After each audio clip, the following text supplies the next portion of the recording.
দর্শক, এই মুহূর্তে আমি অবস্থান করছি চট্টগ্রাম নগরের খাতুনগঞ্জের বাজারে। দর্শক, আমি এই মুহূর্তে কথা বলবো স্থানীয় ব্যবসায়ীদের সাথে। আমরা তাদের কাছ থেকে জানতে চাইবো আগামী বাজেট কেমন প্রত্যাশা করছেন, সে বিষয়ে আমরা স্থানীয় ব্যবসায়ীর সাথে কথা বলবো। কেমন বাজেট প্রত্যাশা করছেন সবার কাছ থেকে?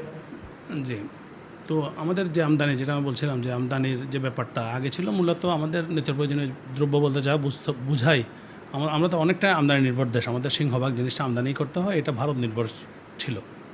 তো যে কারণে হয় আমাদের যেটা সমস্যা হয়, কোনো সময় কোনো একটা পণ্যের যখন সংকট সৃষ্টি হয় তখন অস্বাভাবিক মূল্যবৃদ্ধি হয়, যেহেতু আমাদের বিকল্প কোনো পথ থাকে না।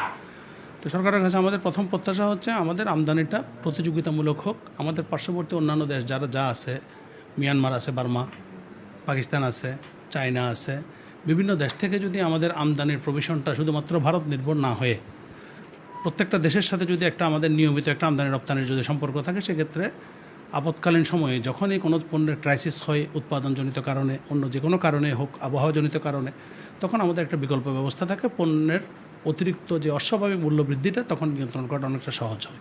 তো সরকারের কাছে আমাদের প্রত্যাশা যে প্রত্যেকটা দেশের সাথে, ভিন্ন যে ভারত ব্যতীত অন্যান্য যে সমস্ত দেশগুলো আমাদের পার্শ্ববর্তী দেশ বা দূরবর্তী যে সমস্ত দেশ আছে, অনেক সময় আমাদের এখানে পেঁয়াজ মিশর থেকে আসে, তুরস্ক থেকে আসে, এই চ্যানেলগুলো যদি সবসময় খোলা থাকে, তখন প্রতিযোগিতাটা যখন থাকে তখন স্বাভাবিকভাবে আমাদের এখানে পণ্যর মূল্যটা অস্বাভাবিক বাড়ার একটা সম্ভাবনা থাকে না। দ্বিতীয়ত যেটা হয়, আমরা সাধারণ ব্যবসায়ীরা, আমরা সাধারণত আমাদের ব্যবসা বাণিজ্য আপনার ব্যাংক ঋণের উপর অনেকটা আমাদেরকে নির্ভর করতে হয়। ব্যাংক থেকে আমাদেরকে পর্যাপ্ত ঋণ দিতে হয়। তো এক্ষেত্রে যেটা হয়, এখন বর্তমান যে সুদের যে হার 13.5%, 14%। বান্ডেল থাকলে প্রতি সেনমানিতে টাকা বাঁচবে। বিকাশ সেনমানি বান্ডেল কিনে জিতুন প্রতি লেনদেনে। আসলে এত উচ্চ মূল্যে, এত উচ্চ হারে সুদ দিয়ে আসলে কোনো ব্যবসা সঠিকভাবে পরিচালনা করে ব্যবসায়ীরা সার্ভাইভ করা, এটা সো ডিফিকাল্ট। পৃথিবীর কোনো দেশেই সম্ভবত এত উচ্চ হারে সুদের ব্যবস্থা নাই। তো এটা যদি একটা সহনিবেশ সিঙ্গেল ডিজিটে, যদি কোনো এক সময় সিঙ্গেল ডিজিটে ছিল, এটা যদি সিঙ্গেল ডিজিটে আনা যায়, যদি সরকার এটা আন্তরিকভাবে চেষ্টা করে, আমরা আশা করতেছি এটা স্বাভাবিকভাবে চলে আসবে। তো যে আসা যায়, তাহলে সেক্ষেত্রে ব্যবসায়ীদের ব্যবসা পরিচালনার ক্ষেত্রে, অপারেটিংয়ের ক্ষেত্রে জিনিসটা অনেক সহজ হয়। এবং ব্যাড লোন যেটা হয় আপনার উচ্চ সুদের হারণে, অনেক সময় একজন সৎ ব্যবসায়ী সে তার উচ্চ সুদের হারণে সে অনেক সময় ঋণ পরিশোধে ব্যর্থ হয়। তো সুদের হারটা যখন একটা সহনীয় পর্যায়ে চলে আসে, সিঙ্গেল ডিজিটে চলে আসে, তখন ব্যবসায়ীরা ব্যবসার মধ্যে একটু ব্যবসা কম হোক বেশি হোক ম্যানেজ করে মোটামুটি ব্যাংকের ব্যাড লোনটা সৃষ্টি হওয়া থেকে নিজে থেকে রক্ষা করতে পারে। তো সুদের হারটা কমে আনার জন্য বিশেষভাবে আমরা সরকারের কাছে বাজেটের মধ্যে এই ব্যাপারে একটু নজর দেওয়ার জন্য আমরা আবেদন জানাচ্ছি আমাদের অ্যাসোসিয়েশনের পক্ষ থেকে।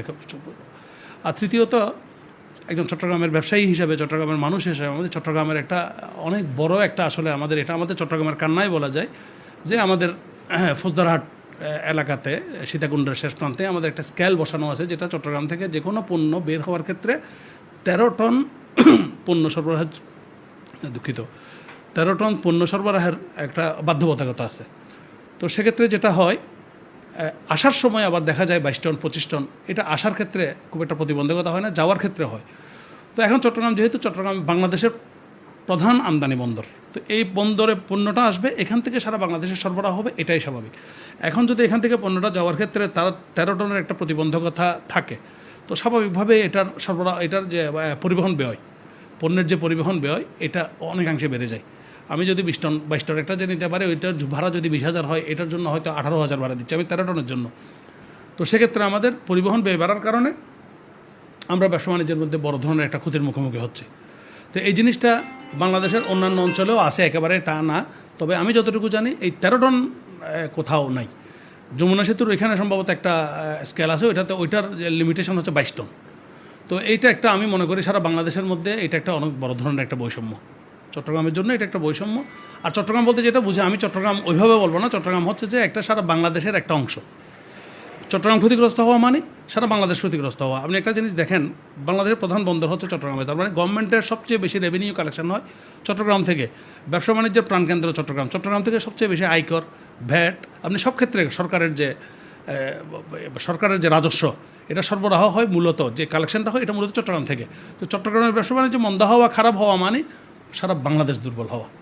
তো এক্ষেত্রে আমার মনে হয় সরকারের একটু বিশেষভাবে নজর দেওয়া দরকার। আমরা আমাদের খাতুনগঞ্জ অ্যাসোসিয়েশনের পক্ষ থেকে, চট্টগ্রামের বিভিন্ন সংস্থার পক্ষ থেকে, সরকারের বিভিন্ন মহলে, ডিসি মহোদয়ের কাছে, মেয়র মহোদয়ের কাছে, আমরা অনেক জায়গায়, আমাদের উপদেষ্টা মহোদয়ের কাছে আমরা অনেক জায়গায় ধর্ণা দিছি জিনিসটা এই ব্যাপারে একটা সুরাহার জন্য। তো এখন আপনারা আসছেন আপনাদের মাধ্যমে, সাংবাদিকের মাধ্যমে, যেহেতু মিডিয়া হচ্ছে একটা শক্তিশালী বর্তমান আজকের সময়ে মিডিয়া অত্যন্ত শক্তিশালী একটা ভূমিকা রাখতে পারে। তো আপনারাও যদি একটু জিনিসটা নিয়ে একটু সরকারের দৃষ্টি আকর্ষণ, আমি আপনাদের মাধ্যমে দৃষ্টি আকর্ষণ করছি যে স্কেলটার ব্যাপারে সরকার যদি একটু আন্তরিক হয়, একটু যদি আমাদের চট্টগ্রামের দিকে সুনজর দেয়, এটার প্রভাব, ইতিবাচক প্রভাবটা আসলে শুধুমাত্র চট্টগ্রামে নয়, এটার ইতিবাচক প্রভাব সারা বাংলাদেশের ব্যবসা বাণিজ্যের মধ্যে পড়বে এবং পণ্যের দ্রব্যমূল্য নিয়ন্ত্রণের ক্ষেত্রে, পণ্যের মূল্য নিয়ন্ত্রণের ক্ষেত্রে এটা অনেক বড় একটা ভূমিকা রাখবে বলে আমি আশা করি।